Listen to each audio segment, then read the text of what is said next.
할렐루야. 하나님이 주시는 은혜와 평강이 저와 여러분 가운데 함께 하게 되기를 주의 이름으로 축복합니다. 마태복음 5장에서부터 7장까지의 내용은 우리가 산상수훈이라고 이야기합니다. 이 산상수훈은 마태복음 5장이 처음 시작될 때 이렇게 시작했습니다. 예수께서 무리를 보시고 산에 올라가 앉으시니 제자들이 나온지라. 이렇게 원래는 예수님이 이 이야기를 무리들에게 들려주시기를 원하셨는데 정작 나온 사람들은 제자들 뿐이었습니다. 그러니까 하나님의 말씀을, 하나님의 나라를 들은 사람들, 말씀을 듣고 그 말씀 때문에 내 삶의 변화가 일어나는 사람들, 이 사람들을 예수님의 제자라고 이렇게 이야기합니다. 반면에 8장 1절에 보면 이렇게 나옵니다. 예수께서 산에서 내려오시니 수많은 무리가 따르니라. 그러니까 예수님이 산에서 내려오시고 난다면은 여전히 말씀해 주시는데 이런 심오한 말씀이 아니라 병자들을 고치고 또 예수님이 가시는 곳에서 하늘나라의 역사들이 일어나는 것을 보여주셨다는 거예요. 여러분들은 제자일까요? 아니면 무리일까요?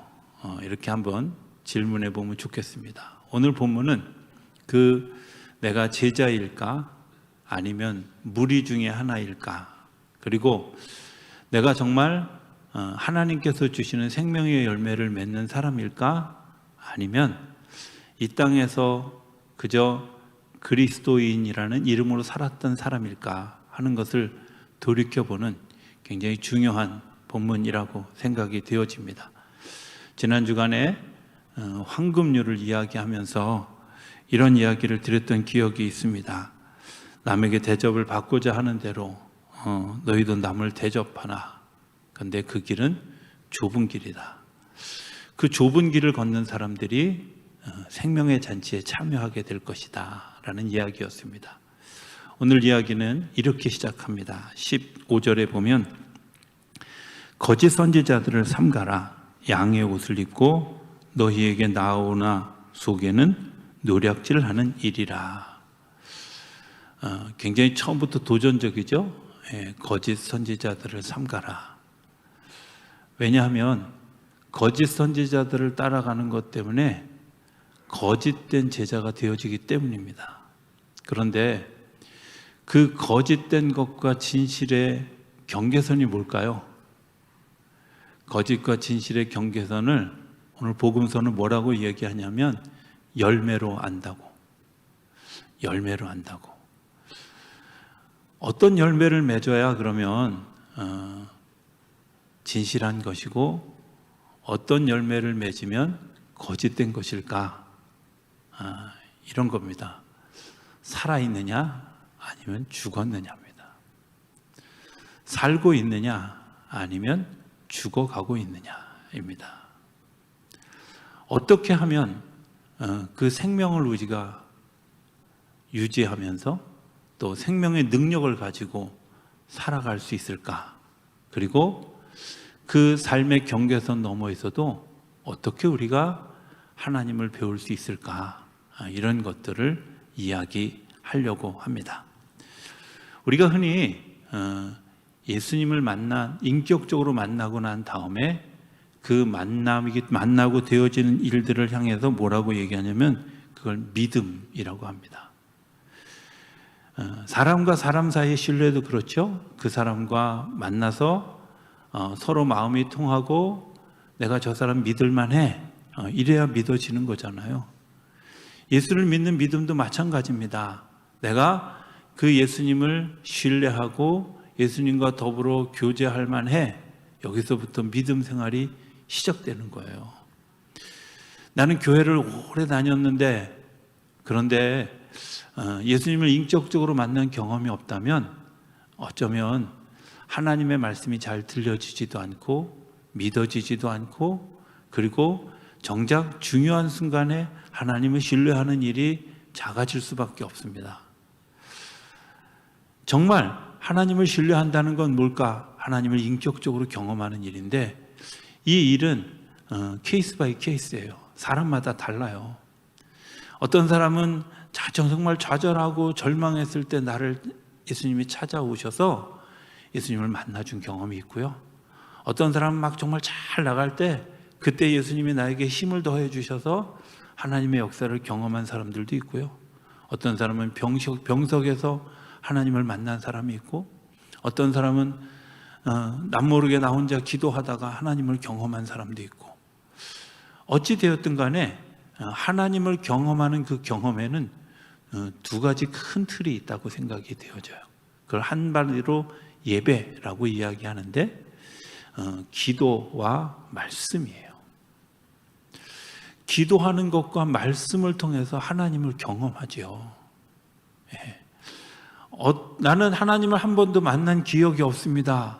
잘 생각해 보면 여러분들이 말씀을 깊이 묵상한 적이 없거나 아니면 내가 정말 나 홀로 하나님 앞에 깊이 기도해 본 경험이 많지 않은 분들은 하나님을 경험하는 일이 그렇게 쉽게 이루어지지 않았을 것이 분명합니다.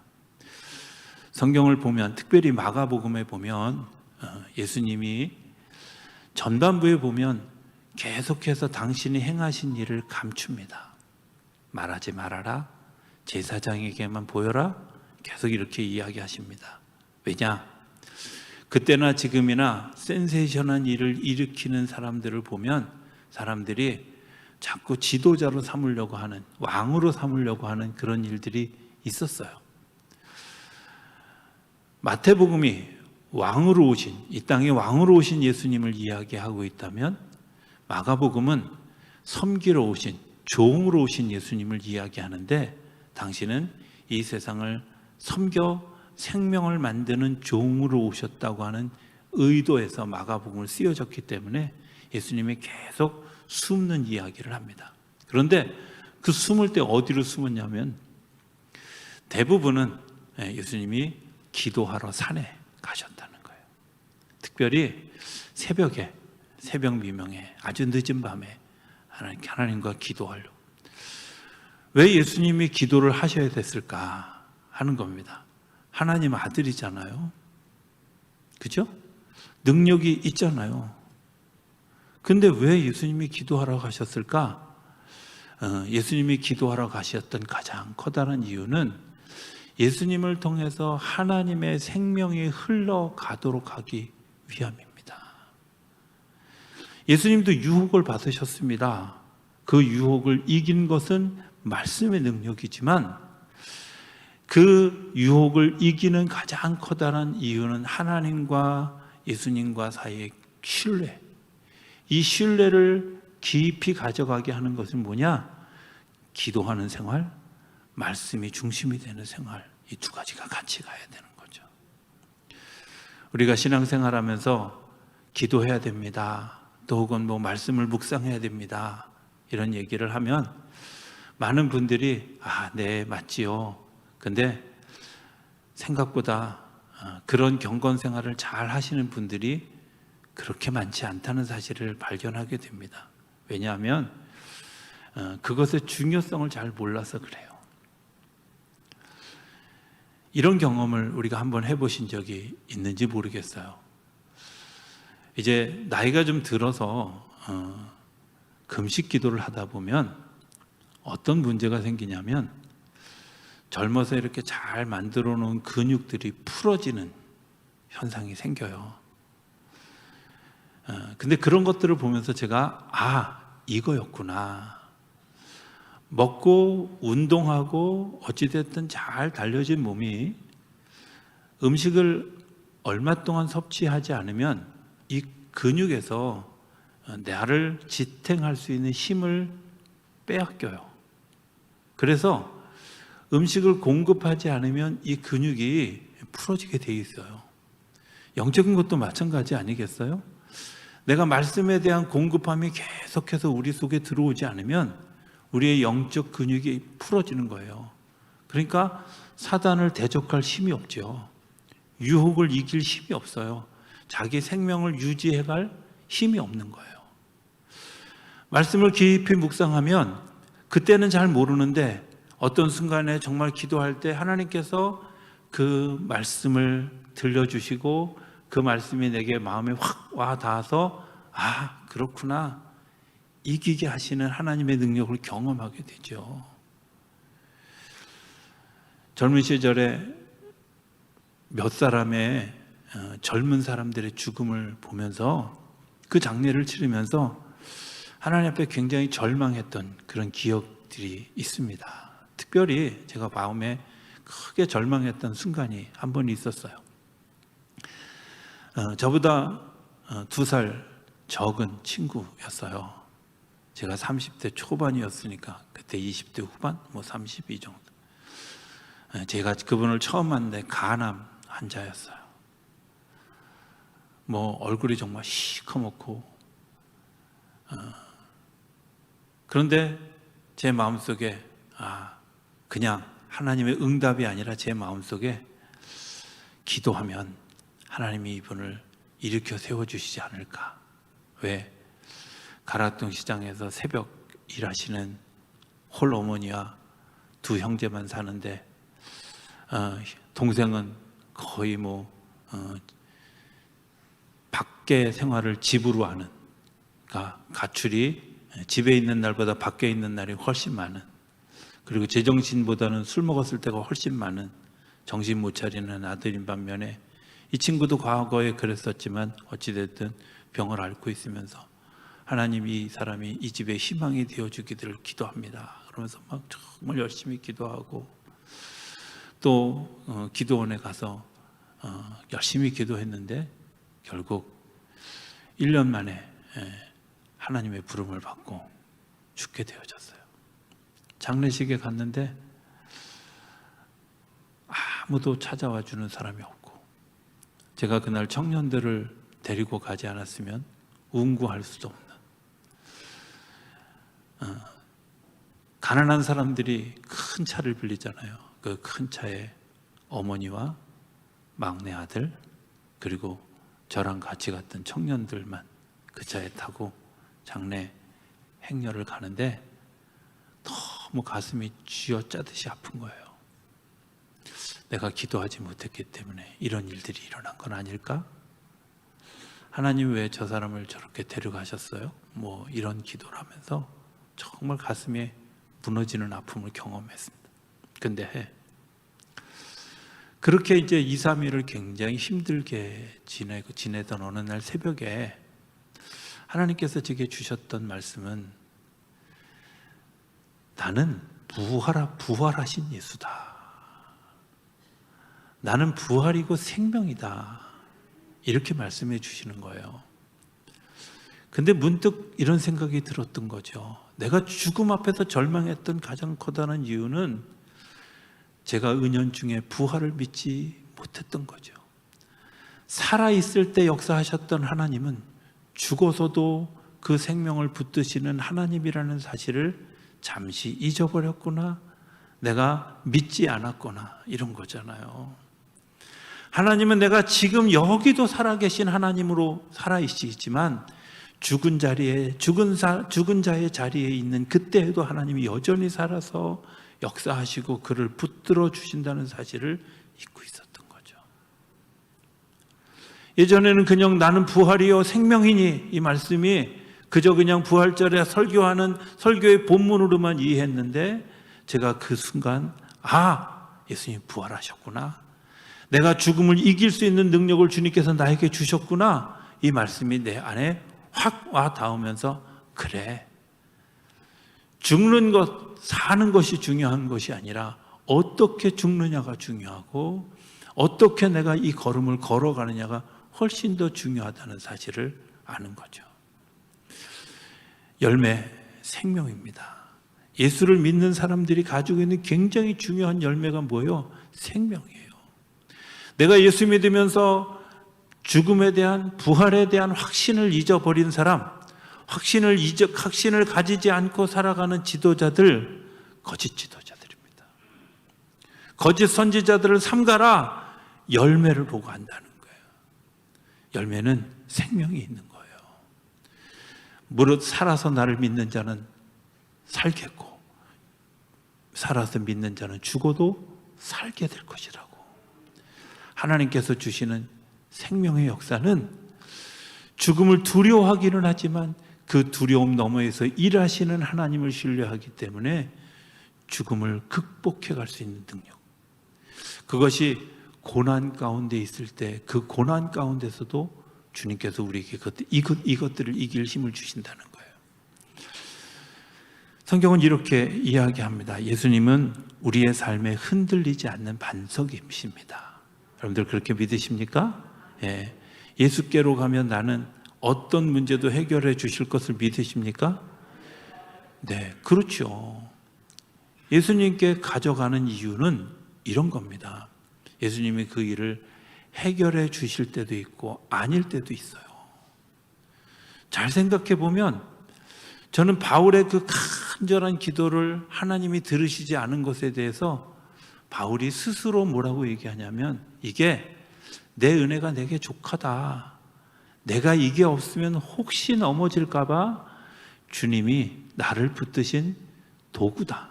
이렇게 믿었어요.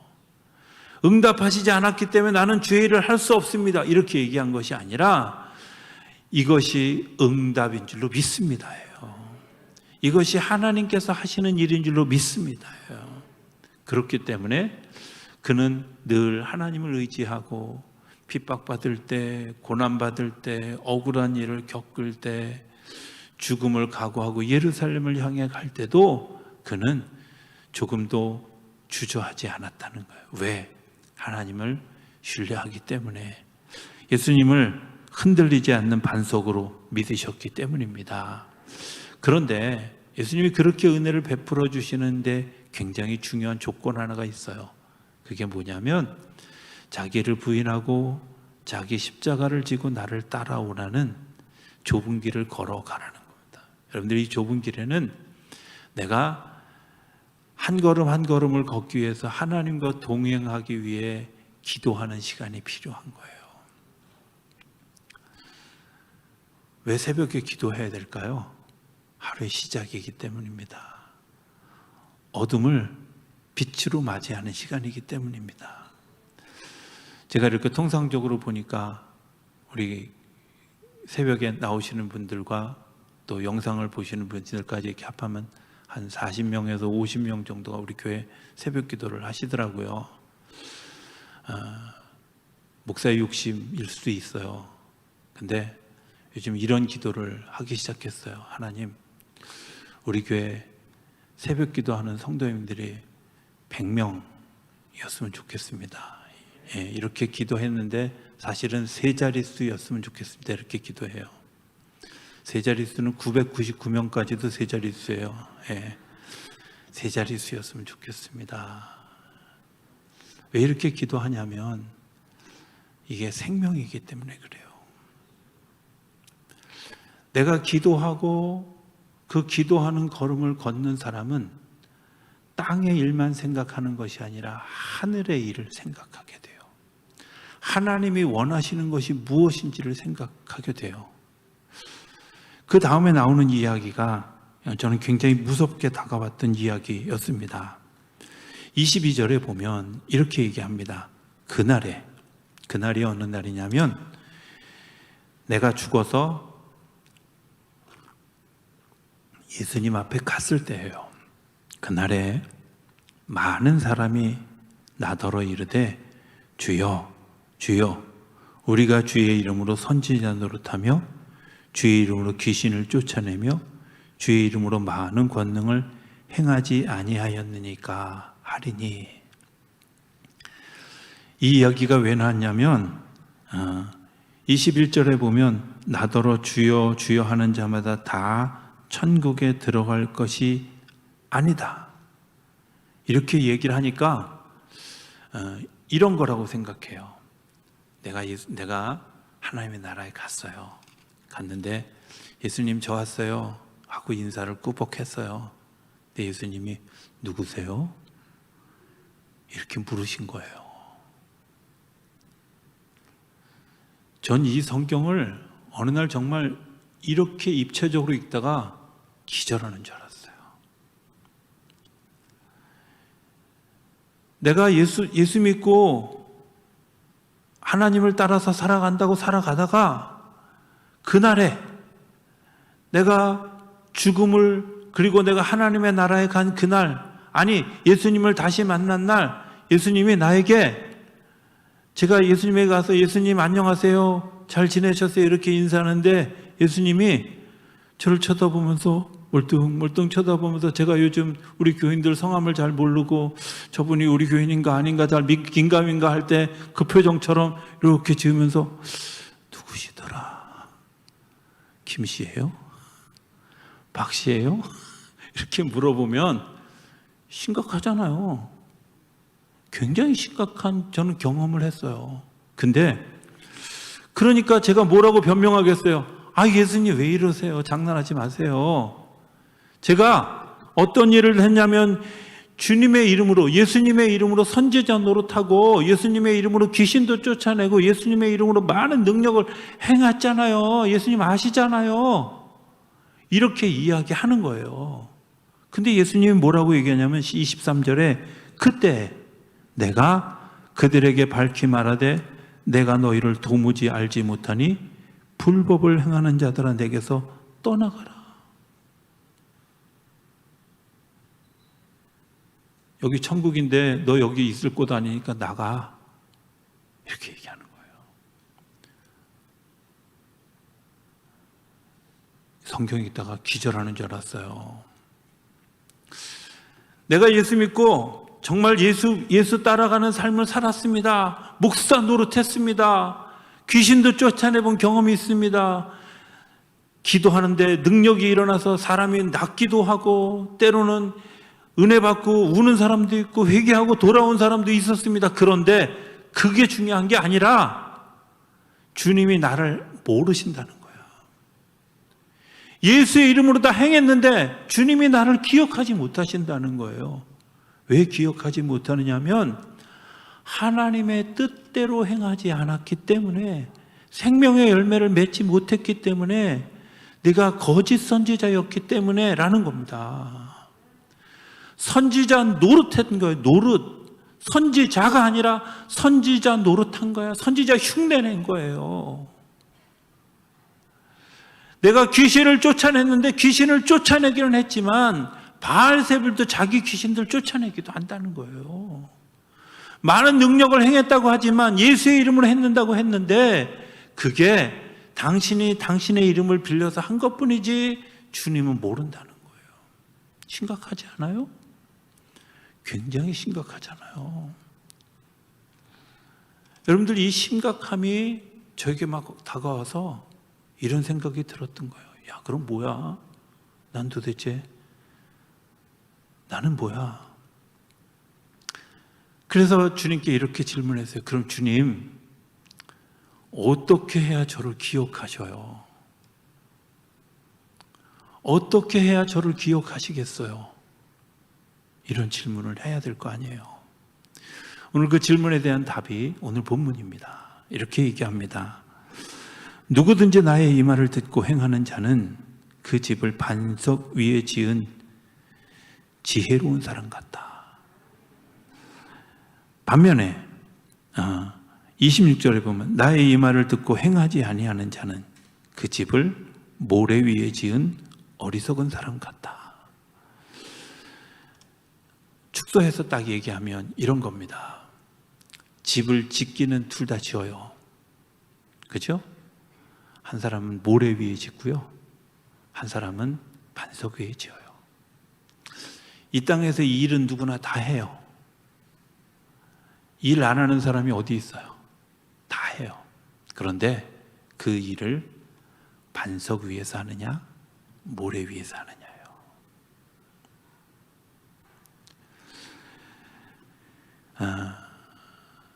우리가 보통 사회에서 인정을 받는 것, 좀 가시적이고 외형적인 삶을 사는 그런 사람들이 있는가 하면, 한편으로는 인간 안에 깊이 숨겨진 자기 삶을 사는 사람들이 있어요. 이런 두 가지 성향의 사람들이 있잖아요.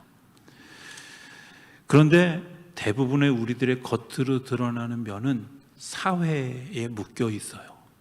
그런데 우리의 인격이 자라가고 우리의 믿음이 자라가는 것은 하나님과 연결되어져 있지요.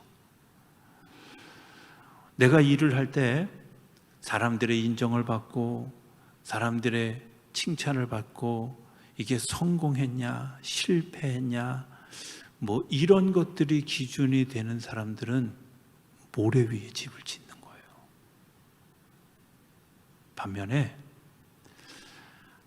하나님의 영광을 위해서 하나님이 하시는 일을 통해서 내가 나타나지 않고 하나님이 나를 통해서 하나님이 일하시는 것을 나타난 사람들, 이런 사람들을 반석 위에 짓는 거라고 이야기하는 거예요.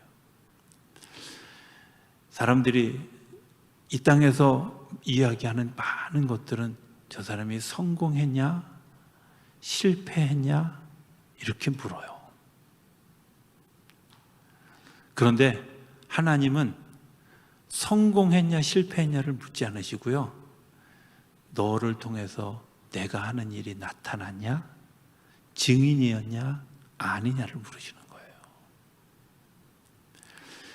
때로는 성공했기 때문에 하나님이 역사하시는 경우도 있지만 때로는 실패했을 때도 하나님이 하시는 일을 나타내요. 요나가 다시스로 가다가 물에 빠져 죽었는데요, 그를 건지신 하나님이 그 배에 있는 많은 사람들이 요나서 1장에 보면 하나님을 찬양하더라 그랬어요.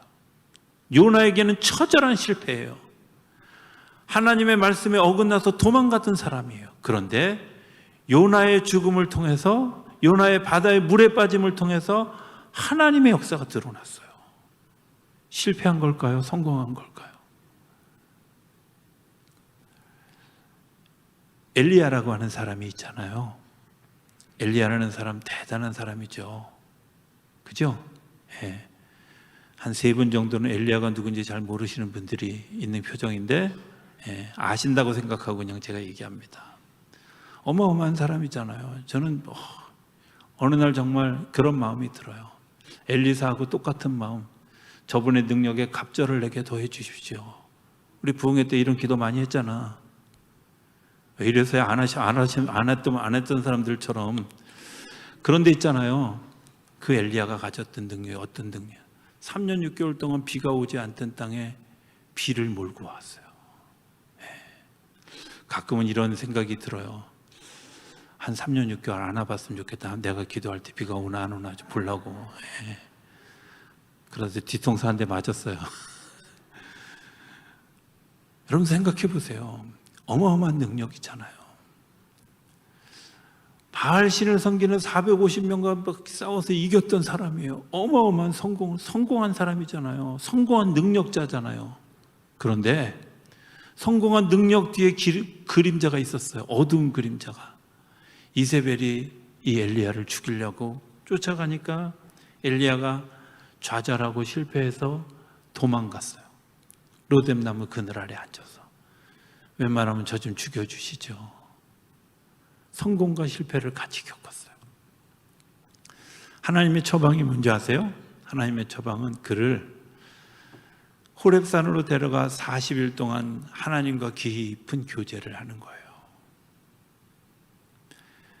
그에게 물과 떡을 기도하는 것과 성령과 생명의 말씀을 그에게 계속해서 들려주시는 거예요. 그가 열심히 사역하다 보니까 뭘 잊어버렸어요? 내가 규칙적인 기도, 규칙적인 말씀을 묵상하는 일들을 잊어버렸어. 하나님의 영광이 드러났으면 되는데 내가 이세벨이 나를 죽인다고 하는 것 때문에 절망했어. 열심히 일했지만, 열심히 사역했지만, 열심히 하나님의 일을 한다고 했지만 하나님이 그 일에 부족한 것을 알아 그를 부르신 거예요. 그리고 성경에는 이렇게 얘기해. 그에게 세미한 음성을 들려주셨는데 그 세미한 음성은 너 혼자 아니다. 그리고 내가 왕을 다시 세우고 또 선지자를 다시 세우는 일들을 내가 해라. 다음을 준비하는 일들을 해라 하고 새로운 명령을 주셔요. 그제서야 엘리야는 내가 하나님이 하시는 일에 도구가 되어야 한다는 사실을 아는 거예요. 성공한 엘리야가 아니라, 실패했던 엘리야가 아니라, 하나님의 관점은 성공이냐 실패냐가 아니라 너를 통해서 내가 나타났느냐, 네가 나의 증인이 되었느냐, 내가 일하는 것을 통해서 내 영광이 드러났느냐, 이건 부르시는 거예요. 그게 생명입니다. 말씀을 묵상하지 않고 기도하지 않고 하는 일은 모래 위에 집을 지은 것 같아서 비가 오고 창수가 나고 바람이 불면 무너져요. 저는 목회하면서 정말 안타까운 것들을 보는데요. 신앙생활 하다가 신앙생활에 이런 기도하는 생활, 말씀을 묵상하는 생활이 훈련되어지지 않은 많은 분들이 집사가 되고 권사가 되고 장로가 되어져서도 작은 일에 시험이 돼서 교회를 떠나고 하나님을 떠나는 사람들을 봐요. 목사들 중에도 있어요.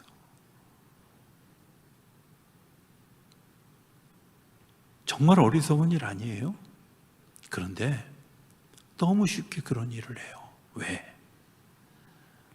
모래 위에 집을 지어서 비가 오고 창수가 나니까 아닌 게벼.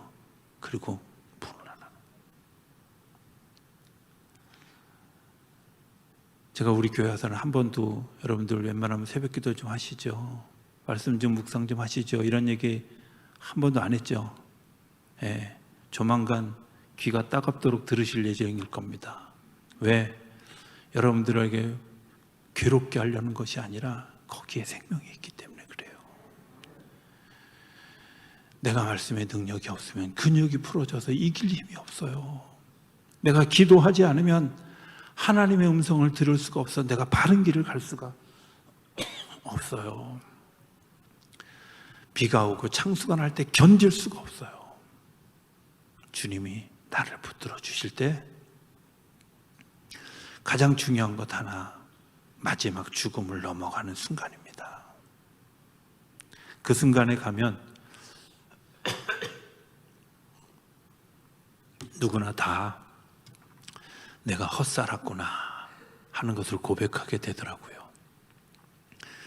여러분들 이런 분 보셨어요?